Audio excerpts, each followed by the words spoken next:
بسم اللہ الرحمن الرحیم۔ سردی کی راتیں لمبی، خاموش اور پرسکون ہوتی ہیں، اور ایسے میں اللہ کے کچھ خاص بندے ہوتے ہیں جو اپنی گرم نیند چھوڑ کر، بستر چھوڑ کر رب کے حضور کھڑے ہو جاتے ہیں۔ یہی وہ لوگ ہیں جن کے بارے میں اللہ نے قرآن میں تعریف فرمائی، تتجافى جنوبهم عن المضاجع، ان کے پہلو بستروں سے الگ رہتے ہیں، یعنی وہ رات کو اللہ کے خاطر اٹھتے ہیں، اور سردی کی رات کا یہ عمل اللہ کے نزدیک بہت محبوب ہے۔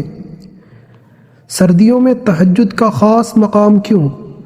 سردی میں بستر چھوڑنا مشکل ہوتا ہے، اور جتنا مشکل عمل ہو اتنا ہی بڑا اجر ہوتا ہے۔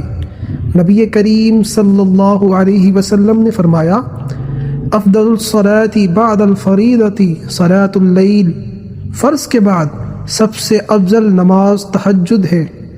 سردی میں تو یہ عمل اور بھی زیادہ افضل ہو جاتا ہے، کیونکہ نیند زیادہ میٹھی ہوتی ہے، ماحول زیادہ پرسکون ہوتا ہے، عبادت میں اخلاص زیادہ ہوتا ہے۔ سردیوں میں تہجد پر اللہ کے 3 خاص انعامات۔ نمبر 1، دعاؤں کی فوری قبولیت۔ حدیث قدسی میں اللہ فرماتا ہے، کون ہے جو مجھ سے مانگے اور میں اسے عطا نہ کروں؟ یہ لمحے تہجد میں ہی ملتے ہیں۔ نمبر 2، چہرے پر نور۔ تہجد کا نمازی ہمیشہ پہچانا ہوا ہوتا ہے، اس کے چہرے پر ایک خاص نور، دل میں سکون اور زندگی میں برکت۔ نمبر 3، جنت میں خاص کمرے۔